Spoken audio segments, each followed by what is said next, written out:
Hola, bienvenido, bienvenida a este podcast en el nombre de Jesús. Este es el 10º episodio y penúltimo también, titulado Su fe antes que la mía. En este episodio vamos a abordar un tema que creo que puede ser bastante controversial, como muchos otros que tocamos en este podcast, pero este en particular siento que llega al meollo del asunto, el por qué la religión ha sido tan rechazada, porque yo creo que una de las razones principales es que han hecho de la fe algo que de alguna manera también recae en el ser humano. Como decía al final del episodio pasado, cuando el enfoque está en la persona y le estás compartiendo el evangelio, pero lo estás condicionando, estás diciendo, esto solo es verdad si crees, entonces ten fe, tienes que tener fe, pero ya platicamos de eso en el episodio anterior, la fe no se puede forzar. Entonces, cuando el religioso condena al no creyente por falta de fe, está perdiendo de vista el punto del Evangelio, que es precisamente que Cristo vino por los no creyentes. No vino a exigir fe, vino a proporcionarla. Vino a sanarnos de nuestra mentalidad caída. Entonces no le puedes exigir a alguien que está enfermo, a alguien que necesita que le sanen, que lo salven precisamente. No le puedes exigir a alguien que de plano está en el hoyo, como lo estaba la humanidad completa, dar un primer paso hacia la restauración de su mente, la restauración de su creencia y por ende la restauración de su fe. Porque esta persona que es no creyente ni siquiera está consciente de que necesita ayuda. Y bueno, por eso el título de este episodio, vamos a elaborar en cómo la religiosidad ha tenido un enfoque equivocado porque se hiperenfoca en el individuo y su fe individual en lugar de compartir la belleza y la gloria de la fe de Cristo. Y saber que cuando estamos expuestos a la fe de Cristo, en lugar de que el enfoque esté en mí y en mi propia fe, cuando soy expuesto a la fe de Cristo es cuando precisamente empieza a despertar mi propia fe. Esa es la belleza del Evangelio. Esa es la belleza de las buenas noticias y cuando se comparten como lo que son, muy buenas noticias. Y para empezar, quiero dar introducción a este tema con un párrafo que sale en el libro Cosmos Reborn de John Crowder. Se titula Cosmos Renacido en inglés y dice lo siguiente. Jesús habitualmente frustraba a la gente. Era común que descalificara sus mejores esfuerzos, precisamente para mostrarles que estaban necesitados de un Salvador. Él sabía que no podían llevar a cabo el trabajo externo de la ley y tampoco el trabajo interno de la fe. Colocó estas buenas obras de la ley y la fe en el mismo plano. De hecho, en Juan 6, Jesús dice que la fe es una obra, es un trabajo. Aparece en Juan 6:29 que dice, Jesús respondió, el trabajo que puedes hacer por Dios empieza con creer en el que Él ha enviado. Y como la fe es una obra también, incluso esta Dios la tiene que llevar a cabo. Incluso las advertencias de Jesús que nos llaman a creer no pueden ser consideradas la solución sencilla o la salida fácil por medio de la cual pensamos que ya nacimos de nuevo. Su mandamiento para creer, como cualquier otro mandamiento, resaltaba nuestra inhabilidad para llevarlo a cabo. Las personas a las cuales les decía más que creyeran, es decir, sus discípulos, también eran las personas que claramente él decía que no creían. Me encanta este párrafo porque expone de una manera muy clara que incluso la fe no es algo de lo cual tú mismo te puedas jactar o gloriar o estar orgulloso o compararte de que, uy, mi fe es muy fuerte y aquellos no creen. Es que ¿por qué los no creyentes no creen? He escuchado más de una vez a un religioso expresarse de esa manera, es que porque la gente no cree o crear esta separación entre los que sí creen y los que no creen, como si su fe fuera algo que ellos lograron por medio de su propio mérito, cuando incluso la fe es un regalo de Dios. Vamos a ver más evidencia de esto en Juan 6, más adelante, en el versículo 44, y estamos leyendo de la traducción NTV. Pues nadie puede venir a mí a menos que me lo traiga el Padre, que me envió, y yo lo resucitaré en el día final. Quiero leer otra traducción que me gusta mucho, de La Pasión. La única manera en que la gente viene a mí es a través del Padre que me envió. Él es quien jala sus corazones para que me abracen, y aquellos que se sienten atraídos hacia mí, yo los levantaré en el último día. Aquí queda más que claro que el de la iniciativa es Dios, así como el otro versículo que dice, nosotros amamos porque Él nos amó primero. Bueno, también en cuestión de fe, también en cuestión de quienes creen en Jesús y quienes vienen a Él. La iniciativa está en el Padre, la iniciativa está primero en aquel que atrae los corazones que están listos para voltear a ver a Cristo. De nada sirve estar condenando la falta de creencia de alguien o la falta de fe de alguien cuando esa persona no te va a escuchar, porque el énfasis está en el lugar incorrecto. En lugar de que el énfasis esté en ellos y en su falta de fe, mejor lleva el énfasis a cómo el Padre nos llama a todos y mira la manera en que nos ama, mira cuánto nos ama, que mandó a su único Hijo al mundo para que muriera por nosotros. El énfasis debe de estar en lo que Él hizo para atraer nuestros corazones, en lugar de que el enfoque esté en la falta de fe de alguien. Ahora, vamos a entrar a temas más profundos y un poco más místicos también. La primera vez que escuché lo siguiente me voló la cabeza, porque me hizo tanto sentido la explicación de François Dutoit, el traductor de la Biblia Espejo, de la frase solo hay una fe verdadera.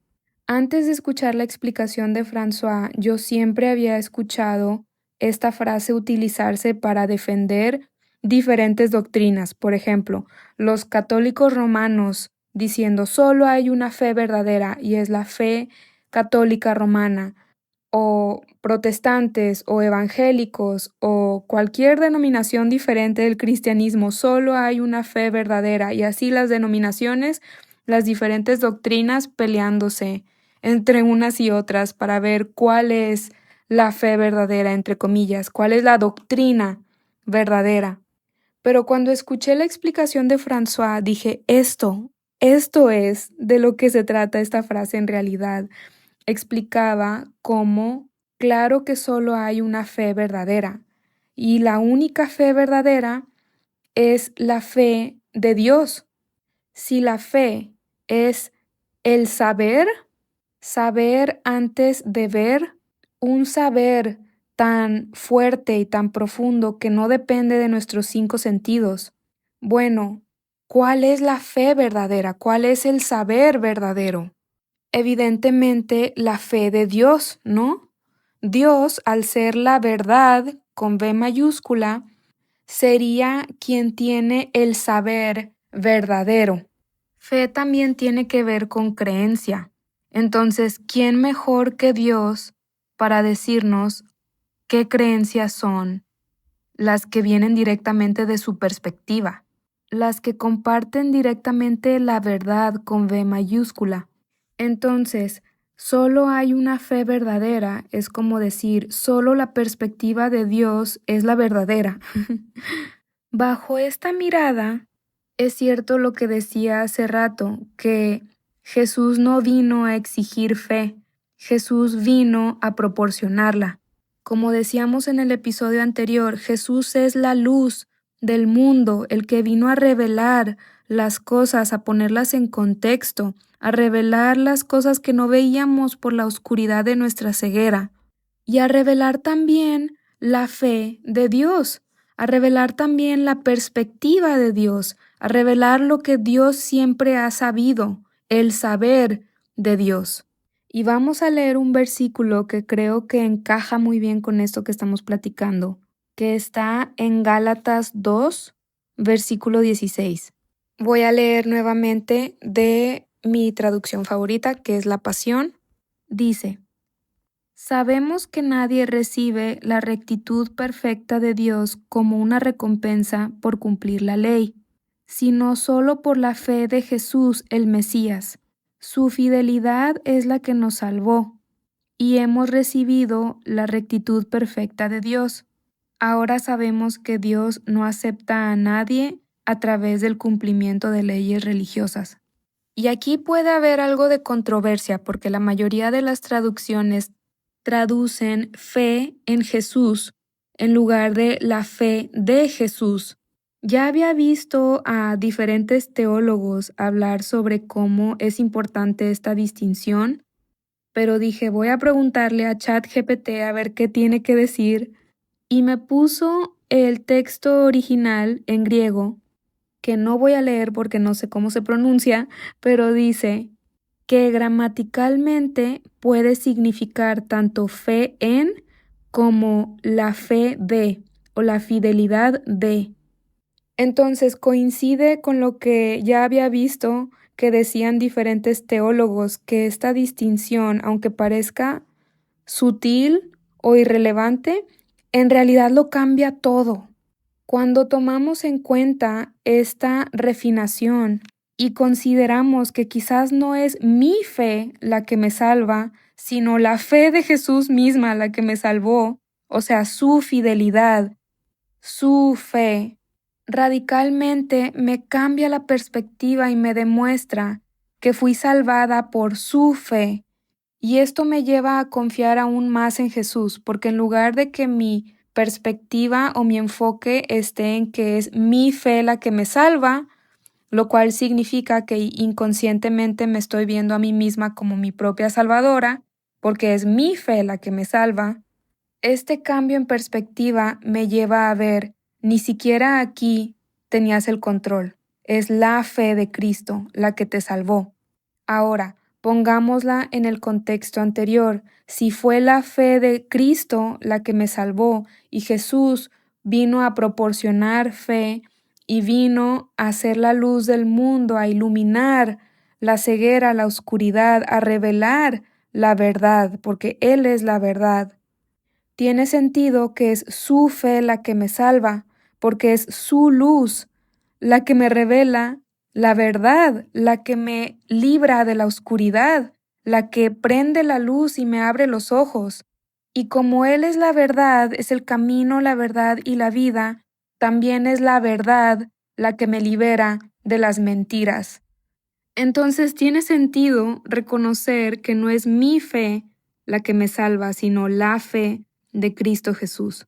Vamos a leer un poco más adelante en ese mismo capítulo de Gálatas, en el versículo 20, y ahora voy a leer en NTV. Dice: Mi antiguo yo ha sido crucificado con Cristo. Ya no vivo yo, sino que Cristo vive en mí. Así que vivo en este cuerpo terrenal confiando en el Hijo de Dios, quien me amó y se entregó a sí mismo por mí. Otra vez, ya no vivo yo, sino que Cristo vive en mí. Y si ya no vivo yo, entonces, ¿cuál es la fe que despierta en mí?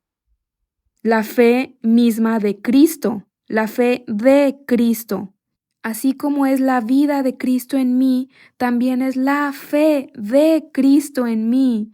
Qué belleza saber que yo no podía esforzarme lo suficiente para inventarme una fe individual, independiente de Cristo.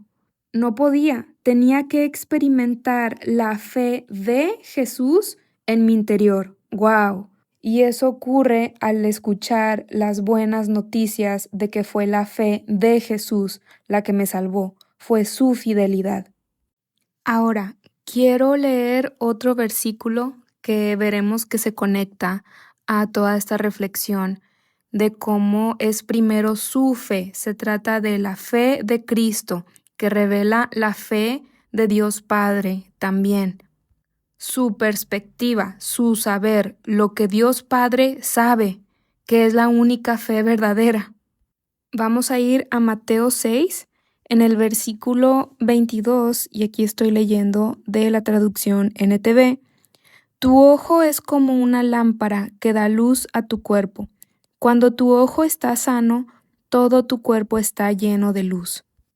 Muy bien, quería tener primero el texto en español, pero lo que me interesa en particular es analizar una palabra que se utiliza en una de las versiones en inglés, que es la de King James. Y bueno, lo voy a leer en inglés y ahorita lo vamos a analizar. Dice, The light of the body is the eye. If therefore thine eye be single, thy whole body shall be full of light. Que dice algo así como, la luz del cuerpo es el ojo. Entonces, si tu ojo es single, esta es la palabra que me interesa resaltar. Single es como uno solo. Es la palabra que también se traduce como soltero. Soltero es single. Entonces, single significa uno solo. Dice, entonces, si tu ojo es uno solo, todo tu cuerpo será lleno de luz. Esta palabra, que se tradujo en inglés como single, viene del griego aplus, que significa sencillo, completo o no dividido. En inglés, undivided. Podemos ver que Jesús aquí está hablando de tener una percepción que no esté dividida, que no sea incongruente. O, en otras palabras, no tengas un ojo doble, ¿verdad? Como cuando nos referimos a alguien como doble cara. Esa expresión doble cara es cuando una persona es de una forma contigo, pero es de otra forma con alguien más, o sea, es incongruente, ¿verdad? Doble cara. Bueno, es muy similar lo que está diciendo aquí Jesús. No seas así, o sea, no seas doble cara, no tengas una percepción dividida, no tengas un ojo doble, o sea, ten un solo ojo, ten una sola perspectiva. Be single-eyed, una mirada única. Y yo cuando veo estas palabras lo que me transmite es, ok, ¿cómo podría yo dejar de tener una perspectiva dividida cuando vuelvo a la perspectiva original? Cuando dejo de entretener la perspectiva falsa, que sería lo que hace que tenga una perspectiva doble, porque la perspectiva original siempre está ahí, viene de la esencia. La esencia siempre está ahí, pero el ego, que es la identidad falsa, es la que nos llena de perspectivas duplicadas, o sea, perspectivas que no son las mismas a la perspectiva original, que es la de nuestra esencia. Entonces, ¿cómo vuelvo a tener un single eye? ¿Cómo vuelvo a tener una perspectiva única? O sea, única en el sentido de que es una sola, en lugar de tener diferentes perspectivas que son incongruentes.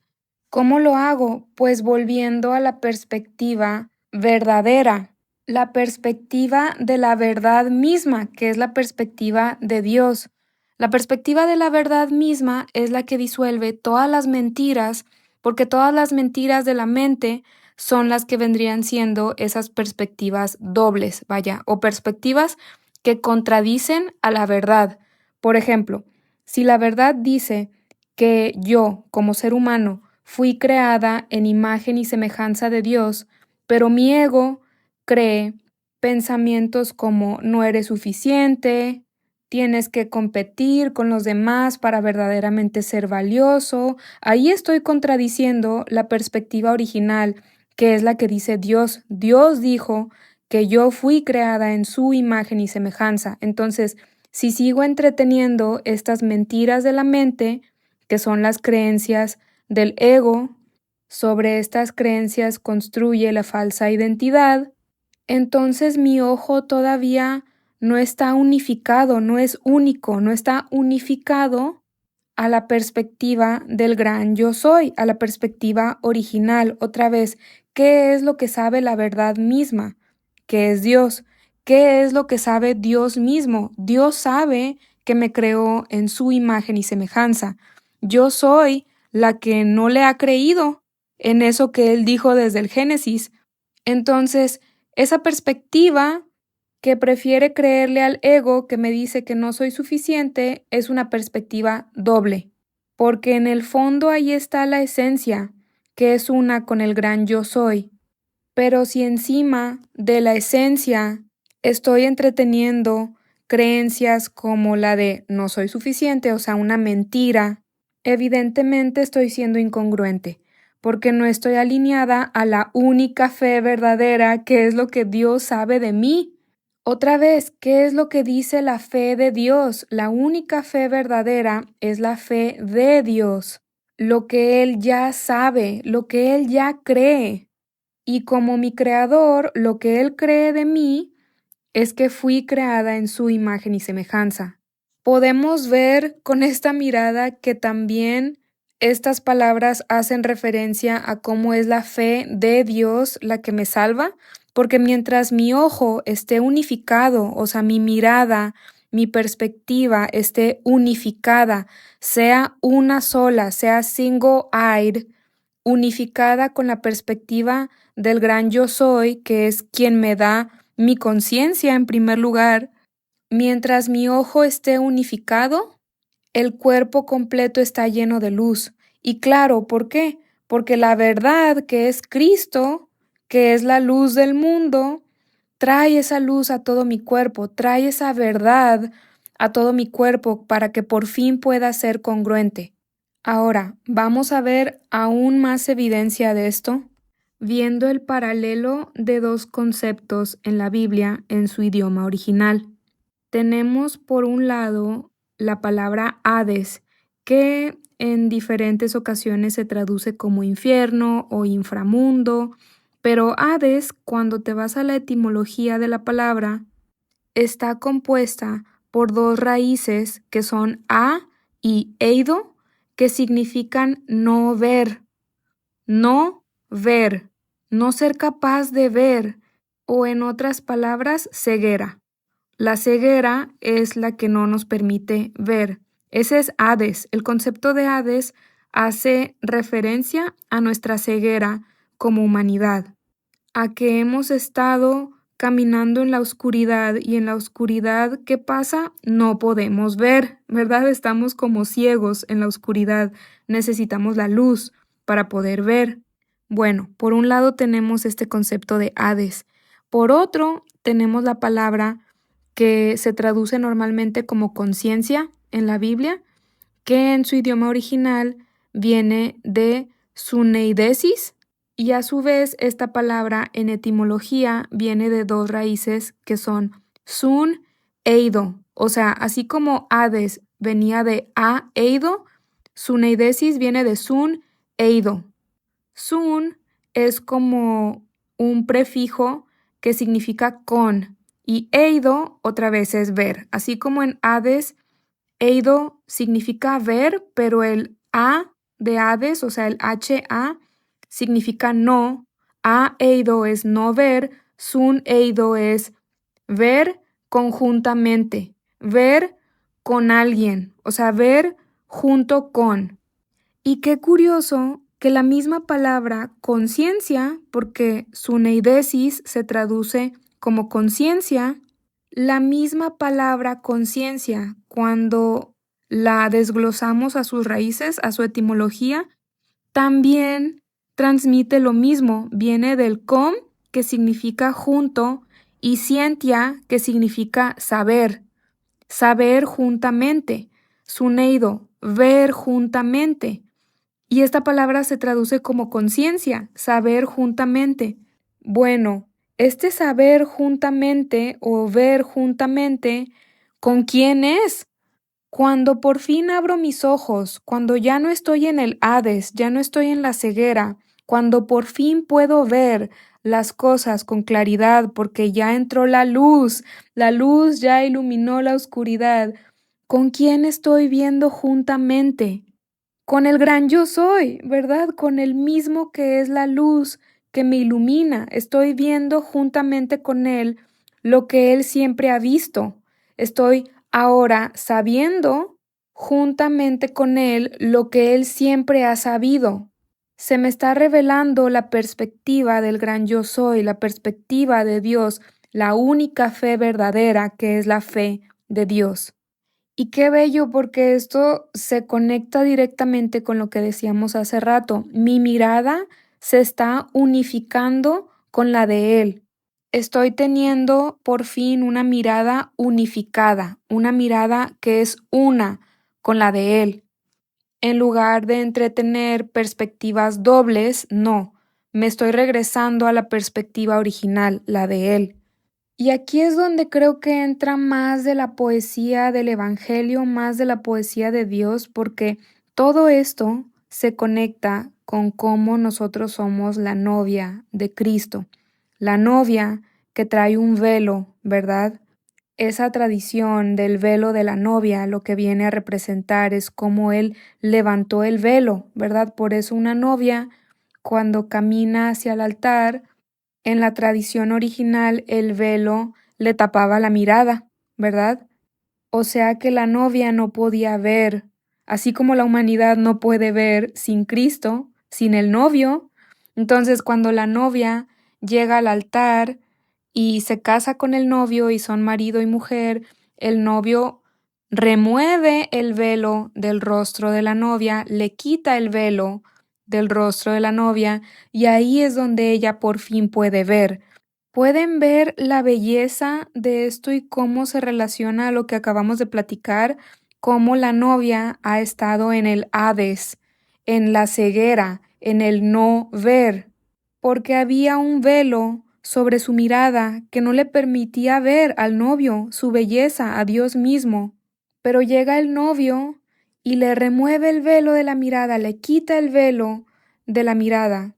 Y qué bello cuando vemos esta poesía mezclarse con cómo cantamos esas canciones que dicen el velo partiste, pues sí, el velo partió Cristo Jesús, ese velo de percepción que tenía la humanidad, que andaba a ciegas, que no podía ver, porque andaba en oscuridad, porque estaba a ciegas, pero cuando llega la luz del mundo, que es Cristo Jesús, pone todo en contexto e ilumina la verdad, ilumina la perspectiva de Dios y nos da la fe de Dios. Por eso es primero su fe y después la mía. El énfasis está en lo fiel que Él es, en lo fiel que Él fue en su obra terminada en la cruz. Lo escuchamos también en diferentes canciones cristianas, ¿no? Tu fidelidad es grande o solo hay uno fiel. Bueno, estas dos palabras comparten raíz con la palabra fe. Entonces, decir que alguien ha sido fiel es que esa persona ha tenido mucha fe o nunca ha dejado de tener fe. Lo mismo va con fidelidad. También viene de la palabra fe. Entonces, cuando mi énfasis, mi enfoque está más bien en lo fiel que Él es, o sea, que nunca deja de tener fe, en su fidelidad, o sea, más bien contemplo la fe grandiosa de Cristo mismo y veo que su fe es suficiente. Y créanme, he tenido momentos donde mi fe se siente débil y es como si Él me dijera, yo tengo suficiente fe para los dos. Así de grande es su fe. Y lo paradójico o lo chistoso es que cuando me doy cuenta de, wow, su fe es suficiente y verdaderamente confío en que su fe es suficiente, ahí ya brotó mi fe. ¿Sí se dan cuenta de eso? Cuando por fin suelto la necesidad de fortalecer mi propia fe, porque más bien me doy cuenta de que su fe es suficiente y confío en él, esa confianza que brota es precisamente mi fe naciendo. Qué belleza observar el genio de Dios así en su evangelio y cómo Él sabía que nuestra fe nace precisamente cuando vemos lo fiel que Él es, como en cualquier otra relación, cómo brota nuestra confianza cuando vemos que esa persona es fiel. Cuando vemos que la persona muestra su fidelidad, brota orgánicamente nuestra confianza, nuestra fe. Porque si tengo fe en Dios, confío en Él. Por último, quiero también hacer una mención a otra connotación que tiene la palabra fiel, que como ya hemos visto a lo largo de este episodio tiene una relación con la palabra fe. Y como sabemos que solo hay uno fiel, que es Jesús, solo hay uno cuya fe es sustancial, es verdadera. Ya vimos que es la fe de Cristo en mí, así como es la vida de Cristo en mí. Bueno, otra connotación que también tiene esta palabra fiel, fidelidad, y el saber que solo hay uno fiel, sabemos también que el que ha visto al Hijo ha visto al Padre. Solo se llega al Padre a través del Hijo, es decir, que el Hijo revela la imagen del Padre. Quien ve al Hijo ya ha visto al Padre, ¿verdad? Eso lo conocemos. Aparece en diferentes versículos de la Biblia que vamos a analizar más profundamente en el siguiente episodio. Pero para lo que vamos a observar es cómo el Hijo, o sea, Jesús, es el que revela al Padre. Es la imagen fiel del Padre. Entonces, si solo hay uno fiel, solo hay uno con fe verdadera, con fe sustancial, con fe que comparte la fe original, que es la fe de Dios, lo que Él ya sabe. También solo hay uno fiel en el sentido de que solo hay uno que revela con fidelidad la imagen del Padre. Es su imagen fiel. O sea que no hay ninguna distorsión o no hay nada que cambie Jesús al expresar el amor del Padre, porque Él mismo lo dice, yo solo hago lo que veo al Padre hacer. Es la fiel imagen de la voluntad del Padre.